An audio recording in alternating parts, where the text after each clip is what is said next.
Bonsoir Simon, bonsoir Yves Pasco, vous nous parlez de Dublin ce soir. Oui, de Dublin certes, mais plus précisément du mécanisme de Dublin. Alors en effet c'est moins exotique, alors expliquez-nous ou réexpliquez-nous ce qu'est le fameux mécanisme de Dublin. Eh bien Laurence, pour bien comprendre le mécanisme de Dublin, il faut revenir aux origines de Schengen et rappeler qu'il a été adopté en 1995 en parallèle des négociations sur la Convention d'application des accords de Schengen. La logique du mécanisme de Dublin est la suivante. Dans un espace dépourvu de contrôle aux frontières intérieures, les demandeurs d'asile qui sont entrés dans l'espace commun peuvent se déplacer d'un État à l'autre et déposer des demandes d'asile dans plusieurs États. Je suis entré en Italie, puis en France, puis en Belgique et enfin aux Pays-Bas, et dans chacun de ces États, j'ai déposé une demande d'asile. La question qui se pose alors est celle de savoir lequel de ces États est responsable pour l'examen de la demande d'asile. Est-ce l'Italie ? Est-ce la France, la Belgique ou encore les Pays-Bas? Afin d'éviter que les États ne se rejettent la responsabilité de l'examen de la demande et de s'assurer que cette demande soit effectivement et rapidement examinée, les États européens ont établi une liste de critères permettant de déterminer l'État responsable de l'examen d'une demande d'asile. C'est le principe du mécanisme de Dublin. Mais comment fonctionnent ces critères et quels sont-ils? Très schématiquement, deux logiques structurent le mécanisme de Dublin. La première est celle de l'unité familiale qui privilégie la réunion des conjoints et des enfants mineurs dans un même État. Si je suis mineur, c'est l'État dans lequel mes parents résident qui est responsable. Si mon conjoint est demandeur d'asile ou réfugié dans un État, c'est ce dernier État qui est responsable de l'examen de ma demande d'asile.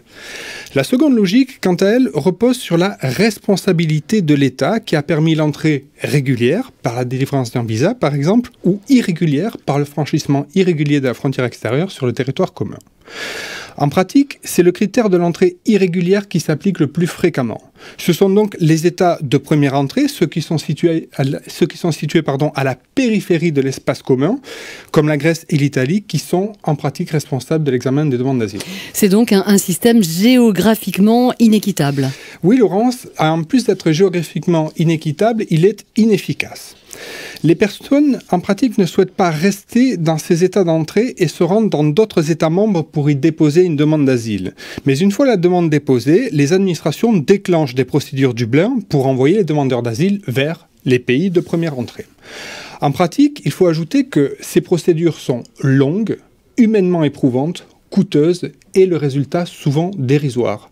Moins de 1% des demandeurs d'asile sont effectivement transférés en application du mécanisme de Dublin. Donc que faudrait-il faire ? Eh bien, il serait pertinent de créer un système permanent de répartition des demandeurs d'asile entre les États membres qui intégrerait un nouveau critère permettant aux demandeurs d'asile d'indiquer l'État dans lequel ils souhaitent que sa demande soit examinée. Ce choix reposerait sur des éléments tels que la présence des membres de la famille, la connaissance du pays ou de sa langue, ou encore des perspectives d'intégration. Mais les États sont-ils prêts à accepter cela ? Bien, pour l'heure, pas vraiment. Mais en revanche, le Parlement européen, lui, est prêt. Le rapporteur en charge de la réforme du mécanisme de Dublin, la Suédoise Cecilia Wikström, a proposé de permettre aux demandeurs d'asile d'indiquer sur la base d'une liste le pays dans lequel ils souhaitent que leur demande soit examinée. Seulement, le commissaire européen Dimitris Avramopoulos n'appuie pas cette proposition. Au contraire, il a conforté celle des États. Dans une tribune publiée récemment dans le journal Le Monde, il a déclaré, je cite, « Laisser chaque demandeur choisir son pays de destination met à mal le fonctionnement de nos régimes d'asile. » Dont acte. Les négociations entre les États et le Parlement européen vont être rudes et pourraient bien sur cette question rester au point mort. Dans ce cas, il est à craindre que rien ne change. Le mécanisme de Dublin continuera de fonctionner comme aujourd'hui.